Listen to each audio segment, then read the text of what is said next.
بسم الله الرحمن الرحيم.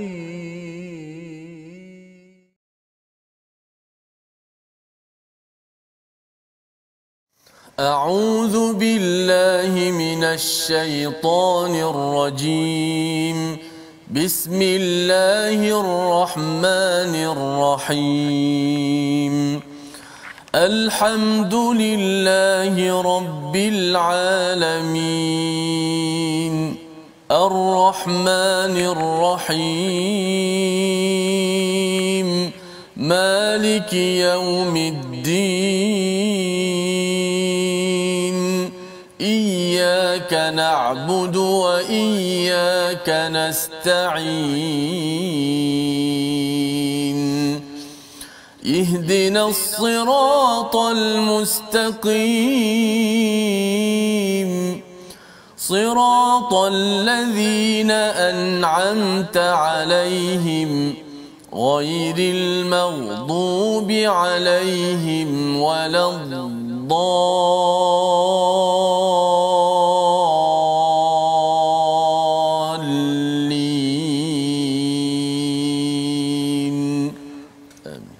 Assalamualaikum warahmatullahi wabarakatuh. Alhamdulillah wassalatu wassalamu ala Rasulillah wa ala alihi wa man walah. Syada la ilaha illallah, syada Muhammadan abduhu wa rasuluhu. Allahumma salli ala sayidina Muhammad wa ala alihi wa sahbihi ajma'in. Amma ba'du. Apa khabar tuan-tuan dan puan yang dirahmati Allah sekalian?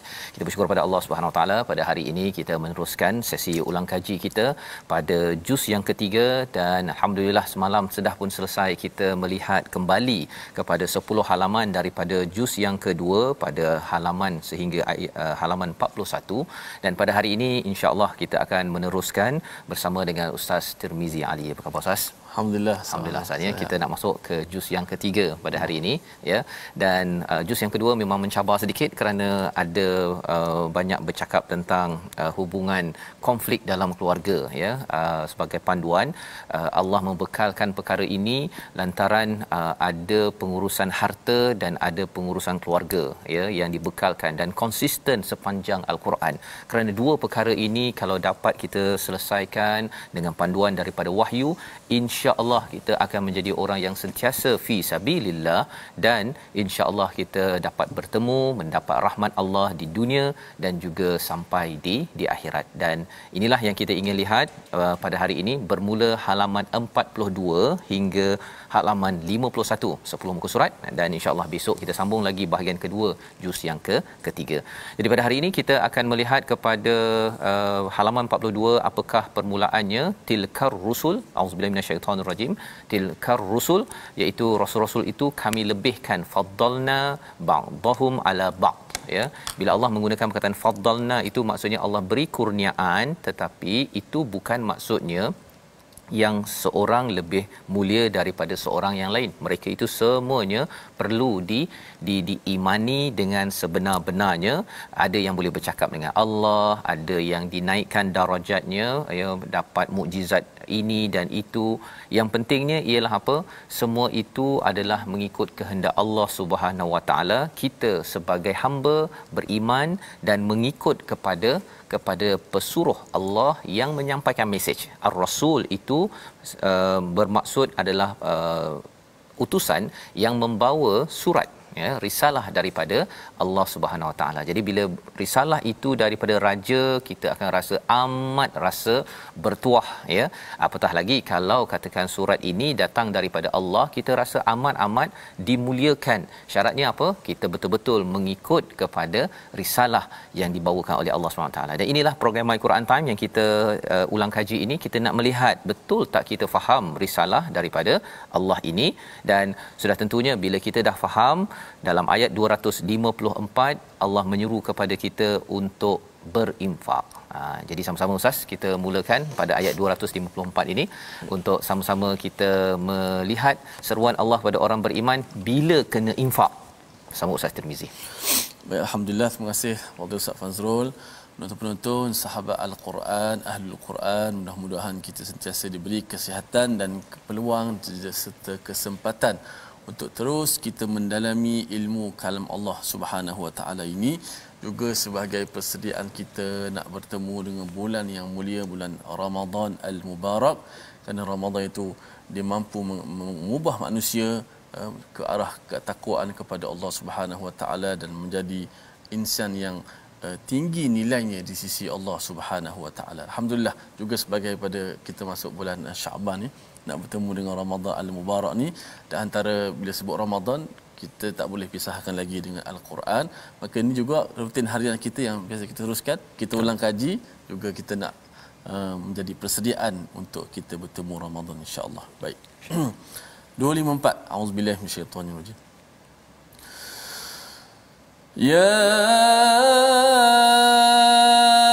ayyuhallazina amanu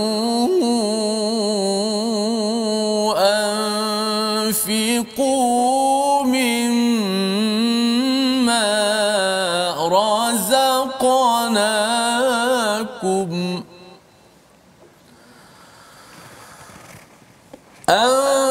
أنفقوا مما رزقناكم من قبل أن يأتي يوم لا بيع فيه ولا خلة شفاعة والكافرون هم الظالمون.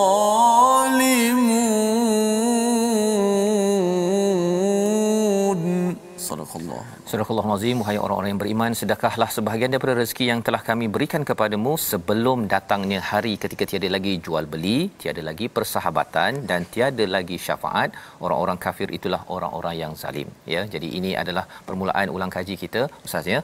Bercakap tentang baca Quran ini, bila kita ulang kaji ini sebenarnya dia dia menekan ataupun menolak kita untuk cakap perkara baik-baik dan lepas itu buat perkara baik-baiklah Ustaz. Ya, dia lain. Dia bila dengar Ustaz baca tadi, ya, kalau guna perkataan kita ni kadang-kadang dia tak memberi kekuatan. Ya. Tapi bila ayat Quran masuk, saya yakin bila Ustaz baca tu pun Ustaz pun nak kena jaga disiplinnya kan. Betul.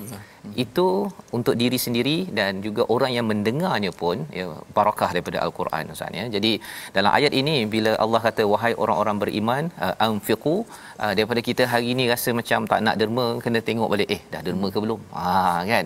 Kalau ada yang kata bila saya nak derma, tak apalah minggu depan ke tahun depan ke, Allah kata min qabli an ya'tiya yaumul, ya, sebelum datang hari apa, la bai'un fih, ya, iaitu sebelum tidak ada jual beli yang berharga pada waktu itu. Tak boleh jual beli dah, ya, tidak ada jual beli, wala khullatun, tidak ada khullah, ini maksudnya adalah khalil, persahabatan yang rapat, ya, wala syafa'ah, iaitu tidak ada syafaat. Pasal bila kita ada duit, biasanya kita nak belanja kawan, ya, ataupun kita nak recommend pada kawan, kita nak taja sesuatu, ya, ataupun kita nak jual beli, ya, nak jual beli banyak benda yang kita nak beli. Tetapi sebenarnya hari tidak ada jual beli, hari tidak ada kawan, tidak ada perlindungan, itu adalah hari kiamat, ya. Dan pada waktu itu kita akan nampak bahawa ya Allah, sebenarnya saya kena utamakan infak berbanding dengan bai'. Saya kena utamakan infak berbanding saya hanya nak gunakan duit untuk kawan saya saja ataupun untuk hal-hal projek saya sahaja yang saya syafaat, yang saya jaga, saya gunakan, tetapi saya tidak mahu bagi kepada projek-projek fi sabilillah. Ini Allah nyatakan kena gunakan, ya. Pasal apa? Pada waktu itu yang berharga hanyalah bila ianya digunakan untuk agama Allah Subhanahu Wa Taala. Wal kafiruna humuz zalimun, orang kafir adalah orang yang zalim. Orang yang zalim ni maksudnya dia tidak adil Ustaz ya. Dia sepatutnya dia berpandukan cahaya, dia akan beri pada tempat-tempat yang betul untuk fi sabilillah. Tetapi bagi orang yang zalim, dia gunakan pada tempat yang salah. Jadi ini peringatan daripada Allah SWT kerana yang membalasnya, yang menentukan rezeki kita siapa? Allahu la ilaha illa huwal hayyul qayyum. Ayat kursi. Ayat kursi ni bila kita baca, daripada kita tak bersemangat, dia akan jadi bersemangat semula. Daripada kita rasa bahawa saya dalam keadaan bahaya, sebenarnya Allah yang menjaga kita.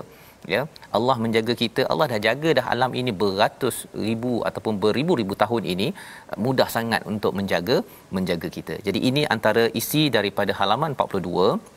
Kita bergerak kepada halaman 43 di mana Allah menekankan sekali lagi kepada ayat 257, Allah pelindung ya kepada orang yang beriman.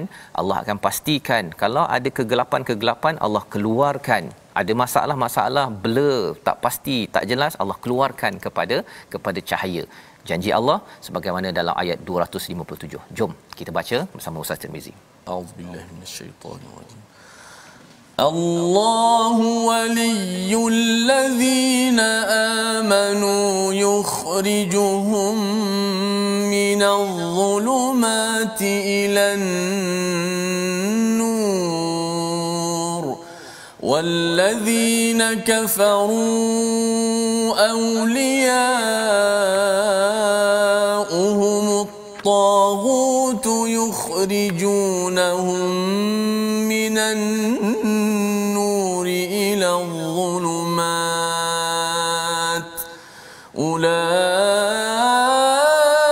أولئك أصحاب النار هم فيها خالدون. صدق الله. Allah pelindung orang-orang yang beriman, dia mengeluarkan mereka daripada kegelapan kepada cahaya, dan orang-orang yang kafir pelindung-pelindungnya adalah syaitan yang mengeluarkan mereka daripada cahaya kepada kegelapan. Merekalah penghuni neraka, mereka kekal di dalamnya. Jadi di dalam ayat ini Allah menerangkan kepada kita bahawa Allah wali, ya, Allah ini adalah pelindung kepada orang yang beriman, dan Allah sentiasa tuan-tuan ya, yukhrijuhum itu maksudnya dalam fi'il mudhari', maksudnya Allah sentiasa mengeluarkan orang beriman daripada kegelapan-kegelapan, masalah kita rasa ada kekacauan dalam bahagian keimanan, ibadah, dalam akhlak, cabaran sesama kita, kepada nur, kepada cahaya Allah Subhanahu Wa Taala.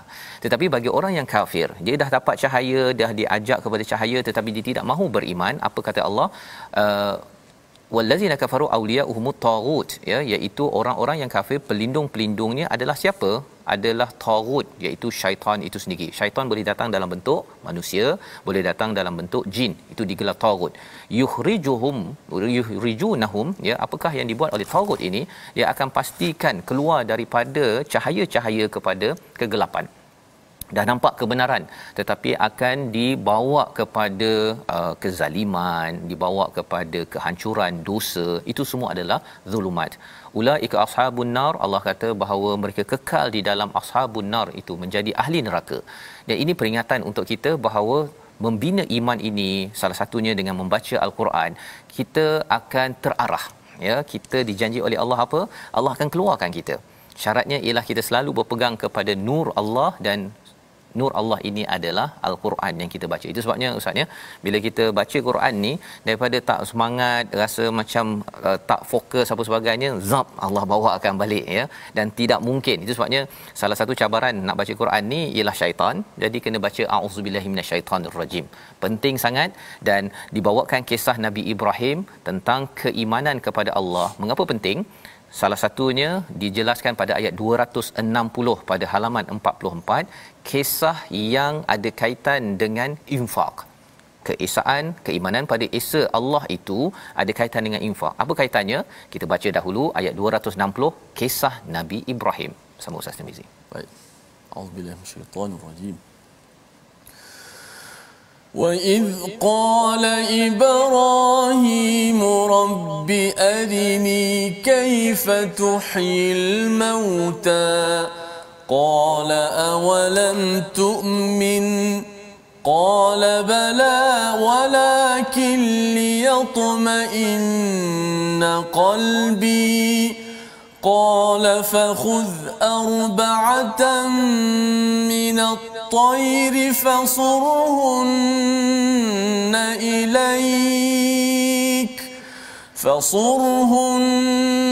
إِلَيْكَ ثُمَّ اجعل على كل جبل منهن جزءا ثم اجعل على كل جبل منهن جزءا ثم ادعهن يأتينك سعيا واعلم أن الله عزيز حكيم. صدق الله. Surah Al-Azim, apakah maksud daripada apa yang dibacakan oleh Ustaz Tirmizi tadi? Nabi Ibrahim bertanya, ya, berkata, Rabbi, ya, wahai Tuhanku, arini kaifatuhil mauta, tunjukkanlah aku bagaimana engkau menghidupkan yang mati. Kata Allah, awalam, kau tak berimankah? Ya, kata Nabi Ibrahim, bala, bahkan aku ni beriman tetapi nak menenangkan hatiku ini. Maka Allah menyatakan, fakhuz arba'atan minat thair, ambillah 4 daripada burung dan leraikan dia, ataupun istilahnya itu letakkan dia itu di atas bukit, kemudian panggil dia, ya, summad'uhunna ya'tinaka sa'ya, dia akan datang, ya, dengan cepat. Wa'lam annallaha azizun hakim, Allah ini berkuasa, Allah ini amat bijaksana dalam mengatur segala-galanya, Allah berkuasa. Apa kaitannya tuan-tuan, ya, dengan ayat selepasnya ini? Juz ketiga ini pada surah Al-Baqarah banyak bercerita tentang pengurusan harta, dan salah satunya infak yang dinyatakan pada ayat 261. Jadi apa kaitan dengan hidupkan yang mati? Kalau seseorang itu yakin bahawa Allah boleh menghidupkan yang mati, ya, amat mudah bagi Allah untuk menghadirkan rezeki kepada kita, menggantikan dengan lebih banyak bagi apa yang kita infakkan. Pasal apa? Pasal benda yang tak ada jadi ada, yang mati jadi hidup pun Allah boleh uruskan. Mudah sahaja bagi Allah nak tumbuhkan tumbuhan, nak tumbuhkan ataupun nak gerakkan seseorang untuk beli produk kita. Kalau kita berbisnes, mudah sahaja. Tapi syaratnya apa? Syaratnya ialah Allah suruh kita untuk infak, dan itulah yang berlaku pada ayat 261, terus disiplin infak, dan disambung pada muka surat 45 tentang infak ini kalau mencari redha Allah, maka Allah kata apa? Dapat 2 lipat, 2 kali ganda ganjaran pada ayat 265. Kita nak baca ayat 265 halaman 45. Silakan Ustaz. Auzubillahi minasyaitan. Wa mathalul ladzina yunfiquna amwalahum ibtigha'a mardatillah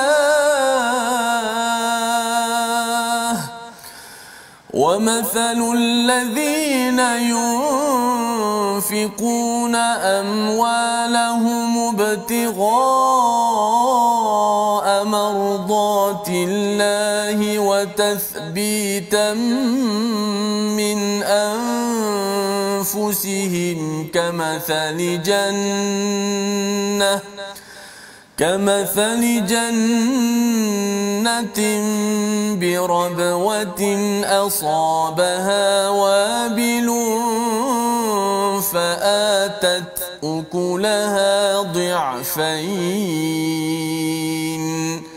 فإن لم يصبها وابل فطل والله بما تعملون بصير.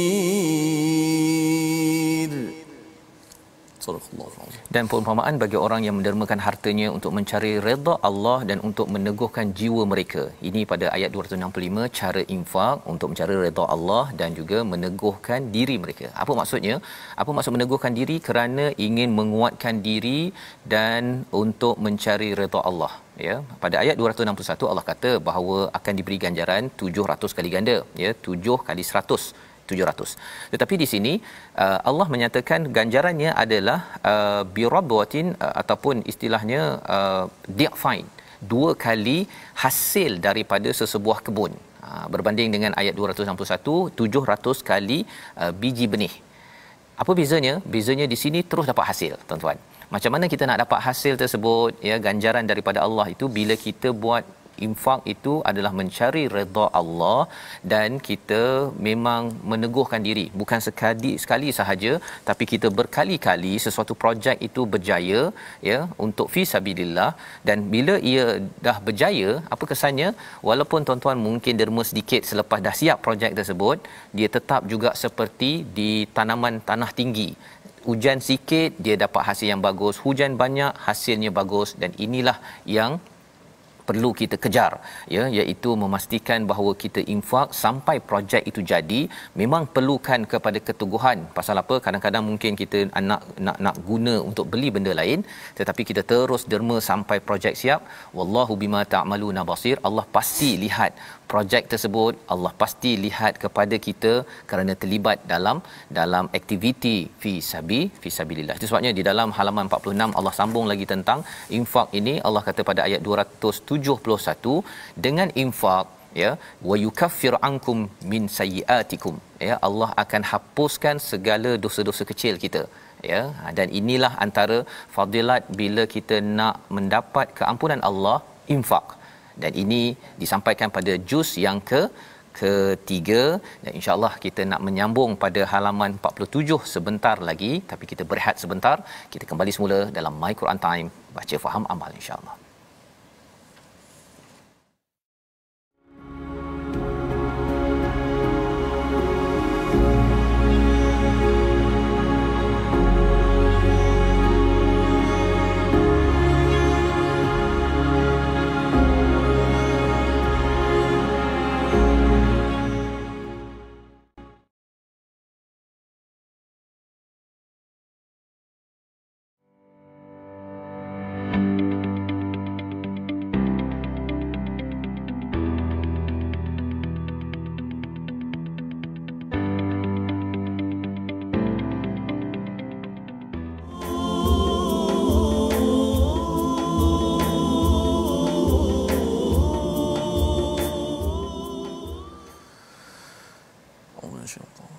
يمحق الله الربا ويربي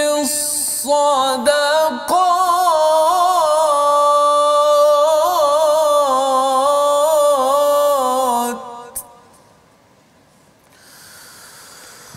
يمحق الله الربا ويربي الصدقات والله لا يحب كل كفار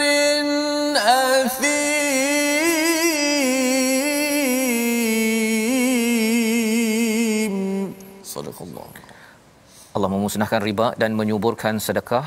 Allah tidak menyukai setiap orang yang tetap berada dalam kekafiran dan bergelumang dengan dosa. Alhamdulillah, kita kembali dalam My Quran Time, Ustaz, ya, dalam ulang kaji juz yang ketiga kita pada hari ini. Dan pada bahagian yang kedua ini kita bersama dengan rakan-rakan kita di online, ya, bersama dengan tuan-tuan yang berada di rumah untuk sama-sama kita melihat, mengulang kaji semula apakah yang Allah sedang sampaikan. Dan sudah tentu dalam bahagian juz yang ketiga ini kita bercakap tentang pengurusan harta. Salah satunya apa yang disampaikan pada ayat 276. Kita ingin dengarkan tadabbur bersama dengan Puan Syafini di online. Silakan. Bismillahirrahmanirrahim. Ayat 276 dari surah Al-Baqarah ini mengingatkan saya dan kita semua untuk meninggalkan amalan riba dan menggalakkan kita untuk menyuburkan sedekah dalam kehidupan seharian agar mendapat keberkatan di dunia dan di akhirat. Oleh itu, kita hendaklah meninggalkan riba dan memperbanyakkan sedekah. Wallahu alam. Terima kasih diucapkan pada Puan Syafini, ya, dalam ayat 276 ini mengingatkan kepada kita, Ustaz, ya, bahawa Allah wa yamhaqu, memusnahkan riba itu sendiri. Siapa yang terlibat dengan sistem riba, kita memberi, menerima, kita menandatangani, menyaksikan, semua itu adalah sistem yang Allah akan musnahkan keberkatannya. Walaupun kita dapat duit yang banyak, Ustaz. Walaupun dapat duit yang banyak, ya, nampak seperti banyak kuantiti tapi tak berkualiti Ustaz. Ya, kita pernah berkongsi sebelum ini dengan Aming ya, bila dia di Spring Aming Spring ya, bila cakap bahawa dalam kehidupannya dia ada masa dia dapat duit banyak kan, tetapi cepat habis. Ya, tukar sana nak beli sana beli sini, tetapi bila Allah izinkan barakah dalam hidupnya, bila bersama dengan al-Quran, bila Allah kata wa yurbis sadaqat, Allah akan suburkan sedekah. Bila barakah itu sampai, sedekah itu, infak kita ataupun zakat kita itu, dia akan wayurbi ya, wayurbi itu sebenarnya dia ada kaitan dengan riba tadi. Orang yang buat riba dia ingat dia sedang menyuburkan hartanya, tetapi sebenarnya Allah hancurkan. Dia wayam haku ni macam nyamuk, kalau kita pukul tu, kita tenyih-tenyih itu adalah yang berlaku bila Allah yamhaqullahu riba. Tetapi kalau sedekah, Allah akan, kita nampak macam duit tu dah berkurang physically secara depan-depan mata, tetapi Allah akan tambah dan suburkan. Dan Allah berkata di hujung itu, Allah tak suka kepada orang yang kafarin athim, orang yang terlibat dengan riba. Tuan-tuan, kalau ada kawan-kawan ahli keluarga ada pinjaman yang konvensional yang berkaitan dengan riba, ataupun dia berhutang kemudian Along kata kena 25% riba contohnya, faedah ataupun interest, kata Allah orang ini sedang melakukan kekufuran dan dosa berpanjangan. Ya, selagi tidak bersih, maka dosa, dia sembahyang, dia bayar zakat ataupun dia mungkin baca Quran Ustaz ya, tapi dosa bertimpa-timpa kepadanya. Dan ini adalah peringatan dalam ayat 276. Kita ingin bergerak Ustaz ya, kepada ayat paling panjang. Ayat paling panjang, ayat 48.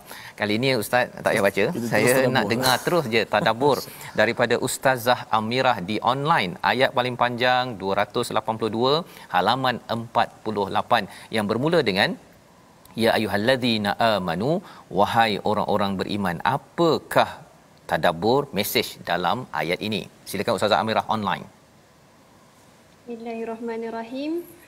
Dalam ayat 282 Allah mengingatkan saya dan kita semua, Allah mengajar kita semua melalui ayat ini tentang cara-cara nak menguruskan, nak membuat urusan dengan hutang. Dan Allah mengingatkan juga saya untuk bertakwa, dan Allah Maha mengetahui atas segala sesuatu. Baik, terima kasih diucapkan pada Ustazah Amirah ya. Panjang ayatnya. Betul. Kalau difokuskan dekat hujung sekali itu, iaitu Allah suruh bertakwa. Maksudnya tanda orang bertakwa ialah bab hutang dia tak main-main Ustaz ya. Tak main-main, kena ada dokumen. Kena ada dokumen. Kena ada pencatat ya. Dan kalau tidak ada masalah pencatat ke apa sebagainya, ada panduan dalam ayat 282 ini, kerana hutang adalah salah satu daripada instrumen kaedah yang dibenarkan, tetapi ada peraturan yang Allah bawakan di hujung-hujung surah Al-Baqarah ini ya. Jadi maksudnya kalau orang tu pergi sembahyang, baca Quran, tapi hutang dia ambil ringan, dia tak dokumenkan, dan dia ada niat tak nak bayar hutang, sebenarnya orang ini ada masalah takwa. Dia rasa dia boleh sembahyang, boleh lepas daripada hutang, padahal hutang itu akan ditanyakan pada akhirat nanti. Jadi kita bergerak kepada halaman 49, halaman akhir daripada surah Al-Baqarah, di mana pada kali ini kita diperkenalkan ya, masih lagi bercakap tentang hutang pada ayat 283 ya. Menarik sebenarnya Ustaz ya. Halaman akhir masih cakap pasal hutang. Allah. Ya, ingatkan dah hujung-hujung tu cakaplah pasal Quran ke apa ke, tapi masih pasal hutang ini sampai ke hujung surah Baqarah pun masih Allah cakap. Maksudnya ini adalah satu perkara yang serius ya. Dan selepas itu Allah mengingatkan kembali kepada ayat 284, Allah lah ya, milik Allah lah yang ada di atas muka bumi ini. Jika kita kaitkan dengan ayat sebelumnya bercakap tentang hutang, jika kamu bermusafir kamu tidak mendapat seorang penulis, maka hendaklah ada barang jaminan yang dipegang.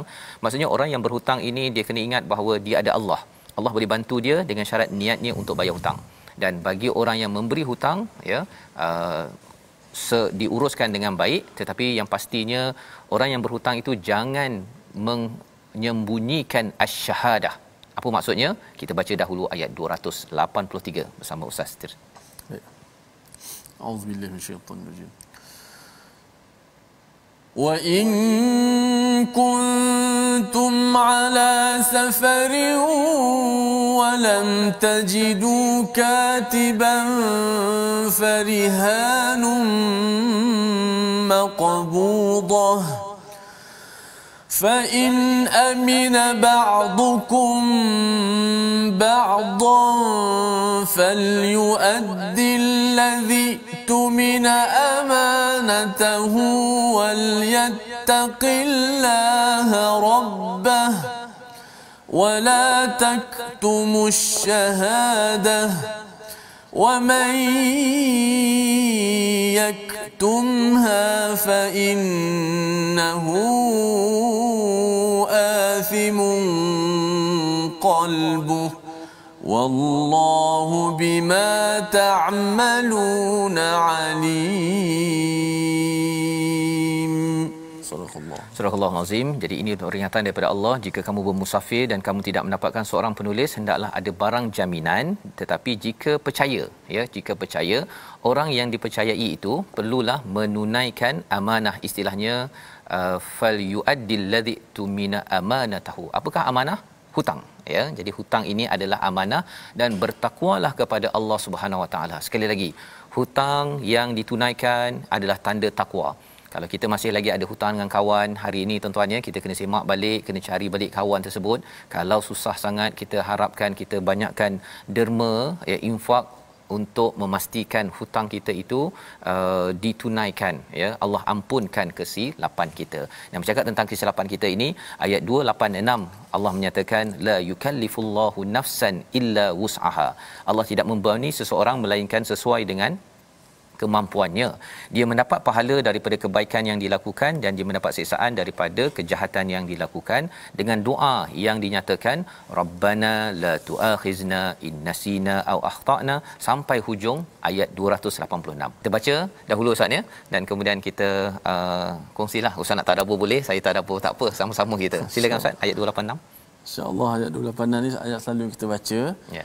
Itu pada ayat berkenaan dengan doa-doa yang kita pohon, Rabbana wala tuhammilna ma la taqata lana bih wa'fu anna waghfir lana warhamna, ampunkanlah kami ya Allah, maafkanlah kami dan rahmatil kami, anta maulana. Kita selalu baca situ, engkaulah pelindung kami ya Allah. Saya baca sikit, Rabbana wala tuhammilna. Silakan. Doa kita pada pagi ini insya-Allah. Rabbana wala tuhammilna ma la taqata lana bihi wa'fu anna waghfir lana warhamna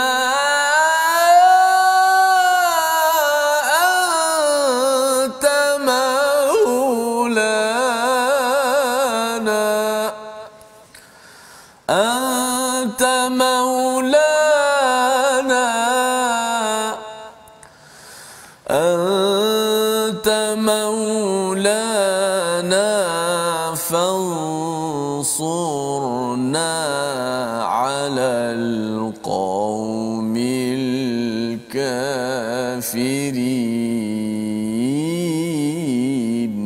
صدق الله. Surah Al-Azim. Kita ingin dengarkan tadabbur daripada Puan Adida online.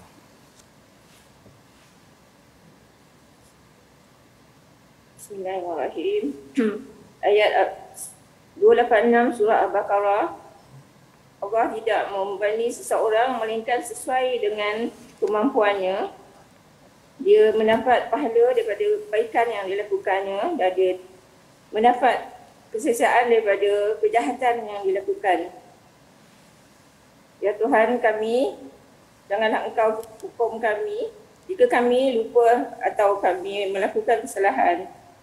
Ya Tuhan kami, janganlah Engkau bebani kami dengan bebanan yang berat sebagaimana Engkau bebankan kepada orang-orang sebelum kami. Ya Tuhan kami, janganlah Engkau pikulkan kepada kami apa yang tidak sanggup kami pikulkan. Maafkanlah kami, ampunkan kami, dan rahmatilah kami. Engkaulah pelindung kami, maka tolonglah kami menghadapi orang-orang kafir. Okey, terima kasih ucapkan pada Puan Adida ya. Kita diingatkan untuk sentiasa berdoa kepada Allah ya, dan kita menyerah pada Allah. Kadang-kadang apa yang kita rancang dalam hidup kita ni tak menjadi, ataupun apa cabaran yang ada itu kita rasa amat berat, tetapi kita berserah kepada Allah Subhanahu taala, kerana pada akhirnya siapalah kita ya, siapalah kita. Dan ini membawa kepada ayat pertama surah Al-Baqarah, iaitu Alif Lam Mim. Yang tahu hanya Allah, yang tak tahu adalah kita, yang menyebabkan kita mungkin tidak dapat, tidak berjaya buat apa yang kita inginkan, tetapi Allah tahu. Allah tahu yang terbaik untuk kita bersama. Jadi kita bergerak kepada halaman 50, di mana permulaan daripada surah Ali Imran, Ustaz ya. Kita nak melihat surah ketiga ya. Dan kali ini sama juga Alif Lam Mim, masih lagi sikapnya ialah kita tak tahu, Allah yang tahu. Allah lah yang maha hidup, yang maha meneguhkan, Al-Hayyul Qayyum, dan Allah menurunkan Al-Quran, Alkitab ini bertahap-tahap dengan kebenaran ini untuk apa? Untuk memastikan kita ini juga dapat menghargai Al-Quran ini bertahap-tahap ya. Perkataan nazzala itu berbeza dengan perkataan anzala pada bahagian kedua ayat yang ketiga. Taurat sekaligus Ustaz ya, tetapi Quran daripada Nabi daripada langit bawah kepada Nabi itu bertahap-tahap. Dia memang turun sekaligus pada malam Lailatul Qadar, tapi kepada Nabi 23 tahun. Untuk kita apa maklumatnya? Kita perlu berdikit-dikit, sedikit demi sedikit berinteraksi dengan Al-Quran. Dan ada satu doa yang diajarkan kepada kita pada ayat nombor 8. Jom kita baca ayat nombor 8 surah Ali Imran. Silakan Ustaz. Baik. A'udzubillahi minasyaitanir rajim. Rabbana la tuzigh qulubana ba'da idh hadaytana wa hab lana min ladunka rahmatan innaka antal wahhab.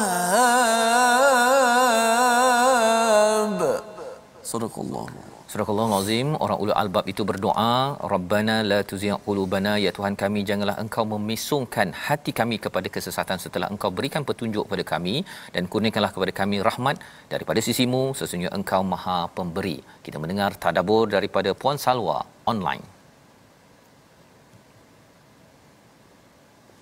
Bismillahirrahmanirrahim. Ayat ini mengingatkan saya supaya selalu berdoa kepada Allah supaya jangan memesongkan hati saya kepada kesesatan setelah diberi petunjuk, kerana Allah Maha Pemberi. Wallahu alam. Terima kasih diucapkan pada Puan Salwa ya.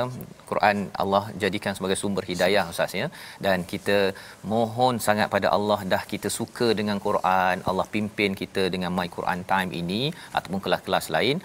Puan Salwa kita doakan, dan juga semua ya penonton yang ada, kita tidak dipesongkan ya, tak ada lagi kita patah balik, tak nak lagi buka Quran, sudah cukuplah ya peristiwa lama ya. Dan ini yang Allah ajarkan, dan disambung lagi ada cabaran ya, ada cabaran untuk kita masih di atas al-haq. Ini adalah tema dalam surah Ali Imran ini, berpegang kepada al-haq. Cabarannya apa? Pada ayat 14 Allah nyatakan ya. Kita baca sekali Ustaz ayat 14. Baik, insya-Allah. Oh, hari ini kita belik-belik lembar mushaf. Belik ya, masya-Allah ya. Kita doakan dia jadi macam kamus Ustaz ni. Dia tengok ke sana sini untuk memahami kehidupan kita, masya-Allah. Ayat yang ke-14 Ya. A'udzubillahi minasyaitanir rajim. زين للناس حب الشهوات من النساء والبنين والقناطير المقنطرة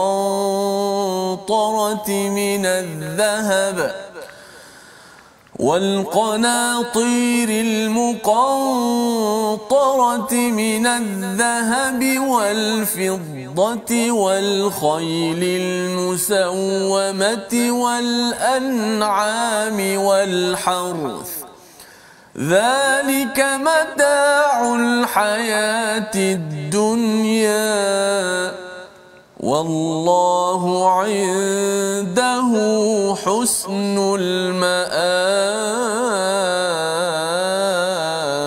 صدق الله العظيم. dijadikan indah kepada manusia terhadap apa yang diinginkan berupa perempuan, anak, harta benda yang bertimbun dalam bentuk emas dan perak, kuda pilihan, haiwan dan ternakan dan sawah. Itulah kesenangan hidup di dunia dan di sisi Allah lah tempat kembali yang baik. Kalau kita lihat ini apakah tadaburnya bersama dengan Coach Jamil online. Bismillahirrahmanirrahim. Dalam ayat ke-14 surah Ali Imran ini Allah memberi senarai perkara-perkara yang manusia suka dan inginkan, yang saya suka dan inginkan, yang menjadi senarai kesenangan di atas muka bumi, di atas dunia ini. Tetapi Allah juga memberitahu apa yang lebih baik, iaitu kembali di sisi Allah. Wallahu a'lam. Baik, terima kasih diucapkan kepada Coach Jamil. Ya, Allah memberitahu kepada kita apakah cabaran-cabaran di atas dunia ini dan kita kena uruskan agar ianya menjadi matuang akhirat kita. Ya, apabila kita sudah diberi hidayah nak berpegang kepada al-haq, itu ada cabaran yang disenaraikan di dalam ayat 14 ini. Kita berdoa kepada Allah Subhanahu Wa Taala, Allah pimpin kita, Allah tidak pisongkan kita kepada kesesatan selepas kita mendapat hidayah bersama dalam Quran Time ataupun program-program mendalami membaca, memahami Al-Quran ini. Kita sudah selesai dengan 10 halaman pada hari ini. Kita akan sambung esok. Kita berdoa dipimpin Ustaz Tirmizi. Bismillahirrahmanirrahim. Alhamdulillah wassalatu wassalamu ala Rasulillah. Ya Allah, ya Tuhan kami, ya Rahman, ya Rahim, kurnialah kepada kami kemanisan dalam kami membaca ayat-ayat Al-Quran, kalam-Mu, ya Allah. Ya Allah, kurniakanlah kemanisan dalam ingatan kami kepadamu, ya Allah. Ya Allah, kurniakanlah kepada kami kemanisan iman, ya Allah. Ya Allah, berikanlah kekuatan kepada kami untuk sentiasa kami mendalami ayat-ayat-Mu, ya Allah, sebagai persediaan untuk kami melangkah ke bulan Ramadan al-Mubarak ini, ya Allah. Ampunkanlah dosa-dosa kami ini, ya Allah, agar kami dapat melangkah dalam bulan Ramadan yang bakal tiba tidak lama lagi, ya Allah, dengan penuh khusyuk, dengan penuh fokus pada ibadat, menyembah semata-mata kerana-Mu, ya Allah. Ya Allah, berilah kekuatan kepada kami untuk kami berpuasa, untuk kami berqiyam, untuk kami bersolat, untuk kami membaca Al-Quran, untuk kami sentiasa berinfak, untuk kami sentiasa memberi makan kepada golongan-golongan yang memerlukan dan kepada orang-orang yang berpuasa, ya Allah. Terimakanlah akan segala amalan-amalan kami, ya Allah. Jadikanlah ia sebagai perkara yang akan memberatkan timbangan mizan kebaikan kami di hari akhirat, ya Allah. Ketika itu kami sangat memerlukan, ya Allah, pertolongan daripada-Mu, rahmat-Mu, ya Allah. Amin ya rabbal alamin. Walhamdulillah. Amin ya rabbal alamin. Moga-moga Allah mengkabulkan kepada permintaan kita. Terima kasih diucapkan kepada beberapa orang rakan kita tadi, Puan Syafini, Ustazah Amira, Puan Adida, Puan Salwa dan juga Coach Jamil online sebentar tadi, dan kita doakan ya terus bersama tadabbur bersama, dan kita nak bersama dengan rakan-rakan lain pada hari esok insya-Allah. Kesedaran untuk kita berinteraksi dengan Quran inilah yang kita ingin sebarkan dalam tabung gerakan Al-Quran. Satu platform tuan-tuan boleh menyumbang dan kita mengharapkan sumbangan tuan-tuan ini adalah sebagai satu keseriusan kita bersama ya untuk membawa mesej Quran ke seluruh negara, ke seluruh dunia. Kita bertemu kembali pada jam 5, jam 10, 6 pagi. Rancangan ini dibawakan oleh Mufas. Terus kita berpegang kepada Al-Haq daripada Al-Quran. My Quran Time, baca faham amal insya-Allah.